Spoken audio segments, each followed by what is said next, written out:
আমরা আছি রামকৃষ্ণ বিবেকানন্দ মিশন ব্যারাকপুরে। আপনারা প্রত্যেকেই জানেন যে 12ই জানুয়ারি স্বামী বিবেকানন্দর জন্মদিন, জন্মজয়ন্তী এবং এবছর 164তম জন্মজয়ন্তী। কিন্তু আজকে 10ই জানুয়ারি স্বামীজির জন্মতিথি, 164তম জন্মতিথি, এবং সেই জন্মতিথি মেনেই কিন্তু ব্যারাকপুরে আজকের দিন থেকে উৎসব শুরু হয়ে গেছে এবং তার সাথে মিলেমিশে একাকার হয়ে গেছে রামকৃষ্ণ মিশন, রামকৃষ্ণ বিবেকানন্দ মিশনের যে ব্যারাকপুর শাখার যে প্রতিষ্ঠা, সেই প্রতিষ্ঠা দিবস এবছর 50 বছর, মানে সুবর্ণ জয়ন্তী, এবং সেই সুবর্ণ জয়ন্তী উপলক্ষে 50 জন বালক নারায়ণকে পুজো করা হবে। তার সাথে হোম যজ্ঞ, সাংস্কৃতিক অনুষ্ঠান সব কিছু নিয়ে ব্যারাকপুর আজ সাজো সাজো।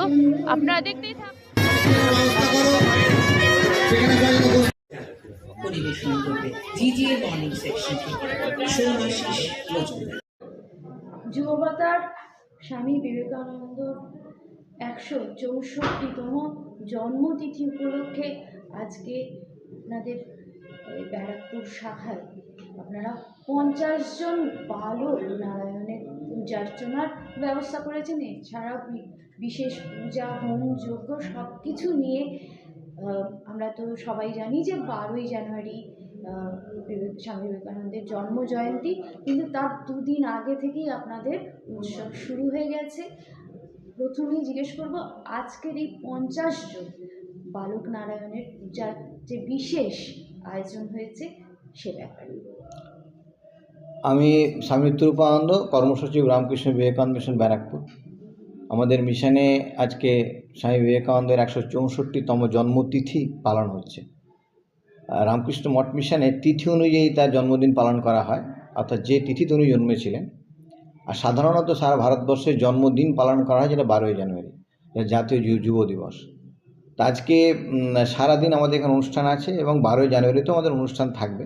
তো আজকের দিনটা বিশেষভাবে আমাদের সকাল থেকে এখানে প্রভাতে প্রার্থনা হয়েছে, শাস্ত্রীয় সঙ্গীত হয়েছে, এখন পূজা পাঠ চলছে, তারপর হোম যজ্ঞ হবে এবং তার সঙ্গে বালকনারায়ণ পুজো হবে, দুপুরে প্রসাদ বিতরণ হবে এবং আমাদের সাংস্কৃতিক অনুষ্ঠান বিকাল পর্যন্ত চলবে, সন্ধ্যাবেলা প্রার্থনা হবে। এই হলো আজকের কার্যক্রম। এইবারে বিশেষ কারণ হলো যে 50 জন আমরা নারায়ণের পুজো করছি, যে মিশনের 50 বছর পূর্তি। রামকৃষ্ণ বিবেকানন্দ মিশন প্রতিষ্ঠা করেছিলেন পূজ্যপাদ স্বামী নিত্যানন্দজি মহারাজ 1976 সালে। এখন আমরা এই 25, 26, 2 সাল ধরে মিশনের 50 বছর পূর্তি পালন করছি। এবং যেহেতু আমরা মূলত স্বামী বিবেকানন্দের আদর্শে বিশ্বাসী, স্বামী বিবেকানন্দ বলেছিলেন যে ভারতবর্ষে মন্দির অনেক আছে, তা সত্ত্বেও ভারতবর্ষের মানুষের যে দুঃখ দুর্দশা, তার দৈন্যতা, সমাজের যে পরিস্থিতি, খারাপ পরিস্থিতি কাটছে না কেন, তার কারণ আমরা মানুষকে ভুলে অন্যদিকে দৌড়াচ্ছি। তার মধ্যমণি ছিল চিন্তার মানুষ, মানুষের উন্নতি, মানুষের কল্যাণ, মানুষের উত্থান, বিশেষ করে গরিব মানুষের। তো দুস্থ নারায়ণের মধ্যে ভগবান বিশেষভাবে আছেন, কারণ তাদের সেবা আগে প্রয়োজন। সেই জন্য আমরা এখানে যে মিশনগুলো চালাই, প্রায় 1200 ছেলেমেয়ে বিনা পয়সা পড়াশোনা করে, তারা বিনা পয়সায় থাকে, খায় এবং তারা ট্রেনিং নেয় এবং পরবর্তীকালে 18 বছর হলে বেরিয়ে যায়। যাদের কেউ থাকে না তাদের আমরাই পড়াশোনা করাই। তো এই নারায়ণের পূজার এটা একটা প্ল্যাটফর্ম। তো আমরা মূলত যেহেতু স্বামীজির শিবজ্ঞানে জীব সেবা এই আদর্শে এই প্রতিষ্ঠান শুরু হয়েছিল 1976 সালে 20 জনকে নিয়ে। আজকে প্রায় 1200 জন এরকম নারায়ণ এখানে পড়াশোনা করে। শুধু নারায়ণ নয়, নারায়ণীরাও আছে। সেই জন্য 50 বছর পূর্তি উপলক্ষে সুবর্ণ জয়ন্তীর এই সুবর্ণ সময়ে আমরা 50 জন নারায়ণের পুজোর মাধ্যমে আমাদের সুবর্ণ জয়ন্তী অনুষ্ঠান শুরু করছি। এবং আমাদের যে ভাবটা সমাজে প্রচার করতে চাই যে আপনারাও মানুষকে নারায়ণ জ্ঞানে দেখুন। সমাজে আজকে বিভিন্ন স্তরে যে মানুষের মধ্যে বিশৃঙ্খলা হোক, মনোমালিন্য হোক, হিংসা হোক চলছে, তার কারণ মানুষ মানুষকে দেবতা জ্ঞানে দেখছেন, একে অপরের শত্রু জ্ঞানে দেখছে, একে অপরের বিরোধী জ্ঞানে দেখছে। তা আমরা যদি প্রত্যেক মানুষকে নারায়ণ জ্ঞানে দেখি, এবং শিশুদের মধ্যে যদি বিশেষভাবে আছেন, তার কারণ ঠাকুর বলেছেন যে সূর্যের প্রতিবিম্ব সব জায়গায় পড়ে, কিন্তু পরিষ্কার জলে ভালোভাবে পড়ে। শিশুদের মন পবিত্র, সেখানে নারায়ণ ভগবানের প্রতিবিম্ব পরিষ্কারভাবে পড়ে। সেই জন্য এটা আমরা একটা আজকে আয়োজন করেছি। যেমন কুমারী পুজো আমরা করে থাকি, কুমারী পুজোতে মহামায়ের আরাধনা আমরা কুমারীর মধ্যে দিয়ে করি। তা আজকে সেই নরনারায়ণ পুজো, এটা সমাজে ছড়িয়ে পড়ুক প্রত্যেক স্তরে, তাহলে সমাজ একটা আলাদা রূপ নেবে। এবং স্বামী বিবেকানন্দ যে চেয়েছিলেন যে নতুন ভারত, যেখানে মানুষ মানুষকে দেবতা জ্ঞানে সম্মান করবে এবং এটা স্পিরিচুয়াল একটা রিলেশন তৈরি হবে, শুধুমাত্র জাগতিক রিলেশন নয়, তাহলে আমরা একটা স্থায়ী আনন্দের সমাজ, সুস্থ সমাজ গঠন করতে পারব। যেহেতু স্বামীজির জন্মতিথি বলুন কিংবা আর দুদিন পরই জন্ম জয়ন্তীই বলুন, স্বামীজির জন্মদিবস উপলক্ষে এই যে স্বামীজির আদর্শের যেটা স্বামীজি ভারতবর্ষকে শিকাগো ধর্মসভায় যেভাবে দেখিয়েছিলেন এবং যে কথাগুলি বিশেষভাবে বলেছিলেন, সেটা হচ্ছে ইউনিভার্সাল অ্যাকসেপ্টেন্স এবং ইউনিভার্সাল টলারেন্স।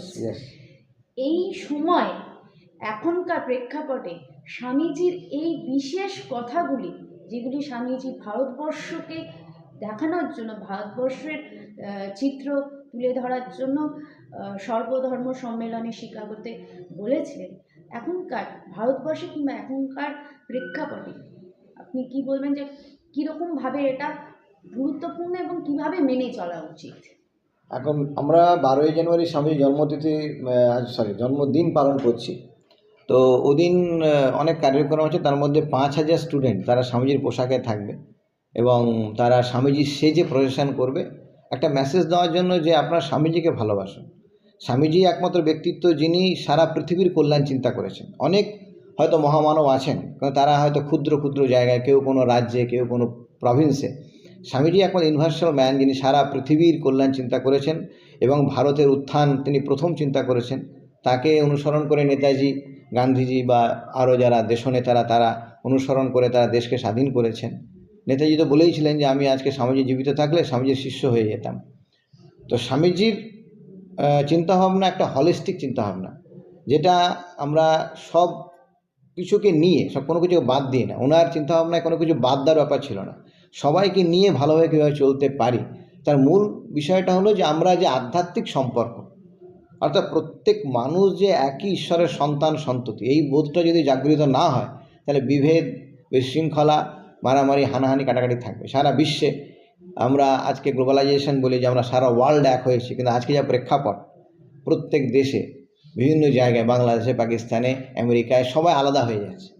একদিকে বলছি আমরা গ্লোবালাইজেশন করছি, টেকনোলজির দ্বারা এক হচ্ছে, কিন্তু আমরা একদম বিশৃঙ্খল হয়ে গেছি, এক থেকে ছন্নছাড়া হয়ে গেছি। এই যে একটা সংকটময় মুহূর্ত, এই মুহূর্তে স্বামীজির যে বাণী উনি বলেছেন শিব জ্ঞানের জীব সেবা, যে তোমরা মানুষকে দেবতার জ্ঞানে শ্রদ্ধা করো, পুজো করো, তাদের সঙ্গে সেই সম্পর্ক স্থাপন করো, তাহলে সারা বিশ্ব যে বসুধৈব কুটুম্বকম, ভারতের যে একটা মেসেজ, ভারতের যে চিরাচরিত একটা ভাবনা, সেই বসুধৈব কুটুম্বকম কিন্তু আধ্যাত্মিক সূত্রের হাত ধরেই প্রতিষ্ঠিত হতে পারে। রাজনৈতিকভাবে হবে না বা অন্য কোনো টেকনোলজি দিয়েও হবে না, একমাত্র আধ্যাত্মিক সূত্রের জন্য খুঁজে পাই যে সারা বিশ্বের মানুষ যে যেখানেই আছেন না কেন, তারা একই পিতামাতার সন্তান। তাহলে কিন্তু আর দেশ বিদ্বেষ, হিংসা, দলাদলি, মারামারি থাকবে না, একটা সুস্থ সুন্দর বিশ্ব তৈরি হবে এবং যেখানে স্বামীজিই থাকবেন তার ফোরফ্রন্টে, যাকে নিয়ে আমরা এগোতে পারি।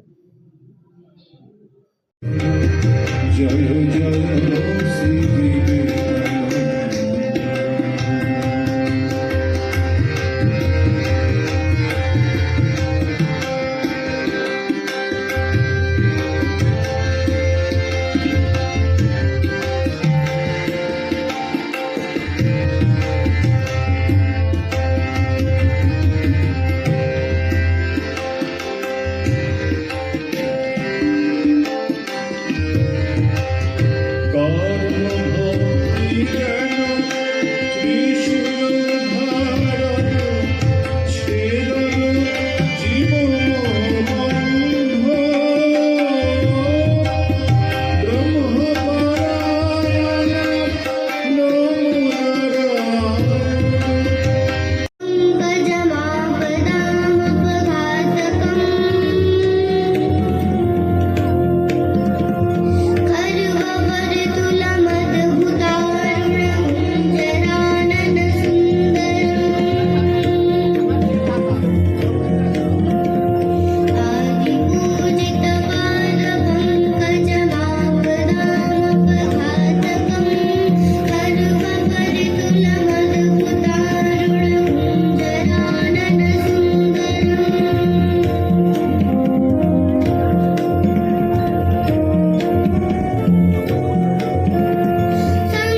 ছাত্র ছিলাম। তারপরে তিনি যখন রামকৃষ্ণ মঠ মিশন থেকে বেরিয়ে চলে আসেন বেলুড় থেকে, এসে তিনি এই প্রতিষ্ঠান তৈরি করেন এবং আমরা সেই শুরুর থেকে এখানে আছি। আর তারপর তো মিশনে আছি, মিশনের নানানভাবে মিশনের কাজের সঙ্গে আমরা যুক্ত আছি। সেই সুবাদে আমি বলতে পারি যে এই প্রতিষ্ঠানটা, ধরো এই যে বিল্ডিংটা এখানে আছে একদম ভাঙাচোরা অবস্থায় ছিল, আর কিছু এখানে ছিল না। তারপরে তিনি এসে এই সমস্ত প্রতিষ্ঠানটা এত বড় করেছেন, মন্দির করেছেন। পরবর্তীকালে এই যে আমাদের স্বামী নিত্যরূপানন্দ, তিনি তার স্বামী নিত্যানন্দের ছাত্র স্বামী নিত্যরূপানন্দ, তিনি আজকে আমাদের এই মিশনের কর্ণধার, তিনি মিশনের সম্পাদক। তিনি এই কাজটা আরও অনেক বড় বড় দিকে এগিয়ে নিয়ে যাচ্ছেন, যেটা স্বামীজির আদর্শ, বিবেকানন্দের আদর্শ, ঠাকুরের আদর্শ, মায়ের আদর্শ, সেই ভাবনা নিয়ে মানব সেবা করা, এটা হচ্ছে এই মিশনের মূল এবং প্রধান লক্ষ্য। এবং তার সঙ্গে যাদের যেমন ধার্মিক ব্যাপার আছে, আধ্যাত্মিক ব্যাপার আছে, সেটা তো আছেই, সেটা তো প্রাণ মিশনের। যে কোনো রামকৃষ্ণ মিশন, রামকৃষ্ণ বিবেকানন্দ মিশন, সব জায়গাতেই সেটা ঠাকুরের জায়গা, সেখানে আধ্যাত্মিকতার জায়গা, সবটাই থাকছে। কিন্তু যেটা সবচেয়ে বড় কথা, স্বামীজির যে কথাটা বলেছেন যে ঈশ্বরের সেবা করতে গেলে সবার আগে মানুষের সেবা করতে হবে, সার্ভ গড ইন ম্যান। এই ভাবনাটার, এই বক্তব্যের, এই ফিলসফির বাস্তব রূপায়ণ যেটা, সেইটা এই মিশনে চলছে। এবং আপনারা আজকেই দেখতে পাবেন, কিছুক্ষণ পরে এখানে 50 জন এই মিশনের ছাত্র, বালক যারা, তারা মূলত দুস্থ অরফ্যান, তাদের আজকে ভগবানের মতো করে ঈশ্বর জ্ঞানে তাদের পুজো করা হবে। এবং ঠিক যেভাবে ঠাকুরের পুজো হয়, যেভাবে স্বামীজির পুজো হয়, যেভাবে মায়ের পুজো হয়, ঠিক সেই জায়গার থেকে সেই ভাবনা, সেই শ্রদ্ধা নিয়ে মানে তাদের পুজো করা হয়। এবং এই প্রসঙ্গেও বলি যে আমাদের এখানে লেখাপড়া তো সবচেয়ে বড় কথা, ম্যান মেকিং এডুকেশন, সেটা আমাদের মিশনের সবচেয়ে বড় একটা আইডিয়াল। এবং এখানে হাজার হাজার ছেলে মেয়েরা পড়াশোনা করে।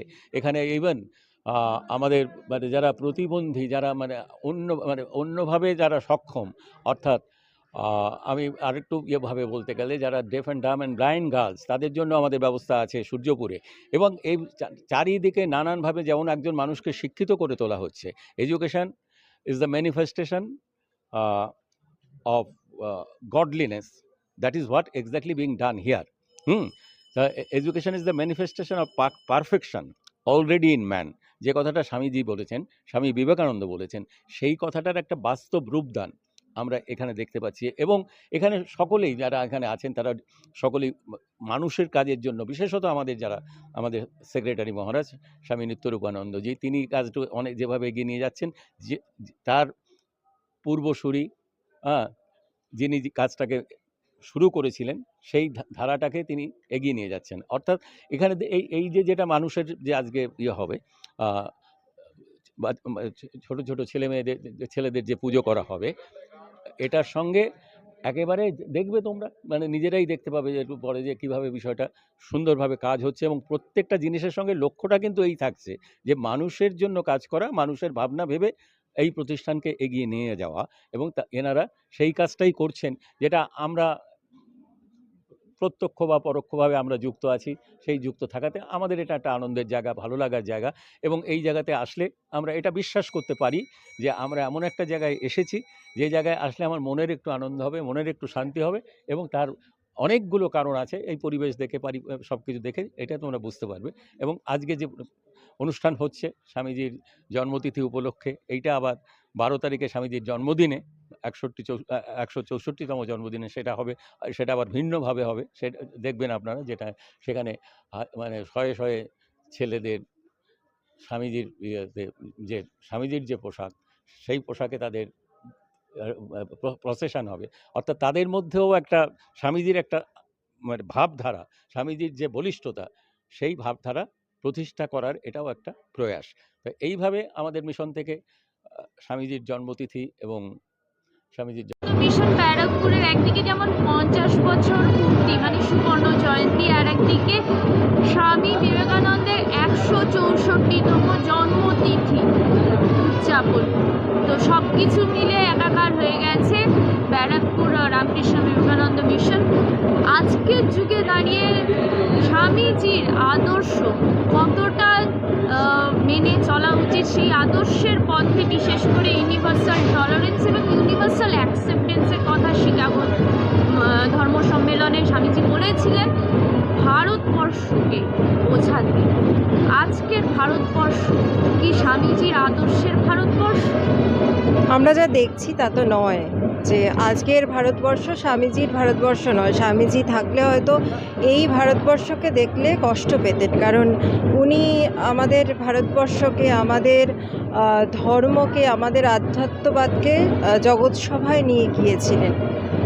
6টা 33 মিনিট 33 সেকেন্ড এমন একজন মহাপুরুষের জন্ম হলো যে নিজে প্রত্যেক দিন প্রত্যেক মুহূর্তে কষ্ট করে তা সত্ত্বেও নিজের ধর্ম, নিজের মনুষ্যত্বকে সবসময় আগে রেখেছেন এবং তার মনুষ্যত্বের ভাবনা দিয়ে বহু মানুষ উপকৃত হয়েছেন এবং হয়ে চলেছেন। কিন্তু আজকে আমরা দেখছি যে আমাদের মিনিমাম টলারেন্স নেই, যার জন্য মানুষে মানুষে এত খেদ।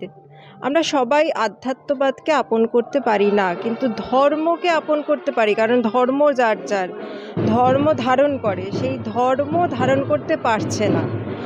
আর এই রকম জায়গায় আসলে আমরা প্রত্যেকেই বোধহয় তখন সুচিন্তায় চিন্তিত হই, কিন্তু এই গেটের বাইরে বেরোনোর পরেই যখন আমাদের মনের মধ্যে কুচিন্তা আসে, তখন না এই কর্মকাণ্ডগুলো বৃথা হয়ে যায়। কারণ স্বামীজি যখন তার বেলুড় মঠ প্রতিষ্ঠা করেছিলেন, তখন কিন্তু সেটা খুব একটা সহজ পথ ছিল না, কিন্তু যখন স্থান ছিল না, তার মনে মন্দির ছিল। আমাদের মনে মন্দিরের প্রয়োজন, মনে আশ্রমের প্রয়োজন, মনে ধর্মের প্রয়োজন। আমাদের ওই কুগুলোকে তাড়ানোর দরকার, সুগুলোকে আপন করার দরকার। তাহলে আজকে যে এই নররূপী নারায়ণের সেবা চলছে, আজকে যে তার জন্মতিথি, তার কর্মকাণ্ড, তার ত্যাগ, সেগুলো বোধহয় তখনই সার্থক হবে যখন আমরা ওই মনের রাক্ষসগুলোকে মারতে পারবো। তাহলে বোধহয় এত মানুষে মানুষে ভেদাভেদ থাকবে না, এত মানুষে মানুষে কষ্ট থাকবে না। একে অপরকে জিজ্ঞেস করবো ভালো আছো কি না। আমার যেটুকু সামর্থ্য আমি অন্যজনে করার চেষ্টা করব। নিজের জন্য তো করব, নিজের মনের প্রদীপ, নিজের ঘরের বাতিটা তো আগে জ্বালাবই, কিন্তু তারপরে যেন অন্যের বাতিটাও জ্বালতে পারি, সেই চিন্তাভাবনাটা যেন এই গেটের বাইরে বেরিয়েও আমরা রাখতে পারি।